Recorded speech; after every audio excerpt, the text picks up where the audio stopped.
بسم اللہ الرحمن الرحیم۔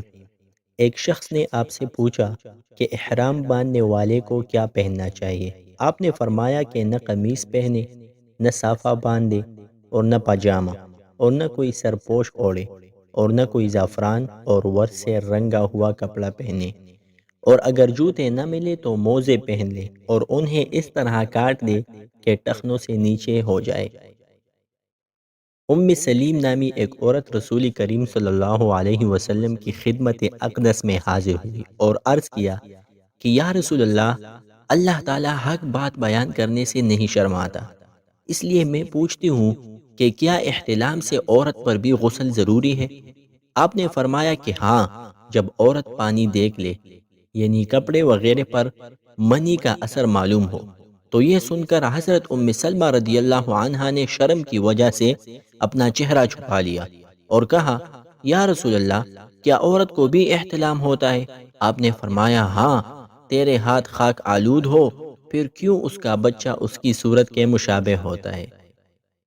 حضرت انس رضی اللہ عنہ فرماتے ہیں کہ مجھ سے بیان کیا گیا کہ رسول کریم صلی اللہ علیہ وسلم نے ایک روز معاذ رضی اللہ عنہ سے فرمایا کہ جو شخص اللہ سے اس کیفیت سے ملاقات کرے کہ اس نے اللہ تعالیٰ کے ساتھ کسی کو شریک نہ کیا ہو، وہ یقیناً جنت میں داخل ہوگا۔ معاذ بولے، یا رسول اللہ، کیا میں اس بات کی لوگوں کو بشارت نہ سنا دوں؟ آپ نے فرمایا نہیں، مجھے خوف ہے کہ لوگ اس پر بھروسہ کر کے بیٹھیں گے۔ ایک مرتبہ حضرت معاذ بن جبل رضی اللہ عنہ رسول اللہ صلی اللہ علیہ وسلم کے پیچھے سواری پر سوار تھے۔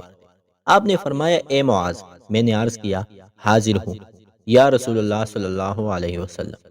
آپ نے دوبارہ فرمایا، اے معاذ، میں نے عرض کیا، حاضر ہوں اے اللہ کے رسول۔ آپ نے سے بارہ فرمایا، اے معاذ، میں نے عرض کیا، حاضر ہوں اے اللہ کے رسول۔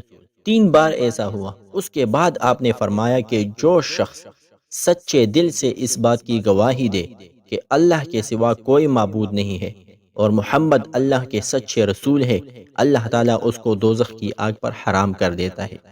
میں نے کہا، یا رسول اللہ، کیا اس بات سے لوگوں کو باخبر نہ کر دوں تاکہ وہ خوش ہو جائے؟ آپ نے فرمایا، اگر تم یہ خبر سناؤ گے تو لوگ اس پر بھروسہ کر کے بیٹھیں گے اور عمل چھوڑ دیں گے۔ حضرت علی رضی اللہ عنہ فرماتے ہیں کہ میں ایسا شخص تھا جسے جریان مزی کی شکایت تھی، تو میں نے اپنے شاگرد مقداد کو حکم دیا کہ وہ رسول اللہ صلی اللہ علیہ وسلم سے دریافت کرے۔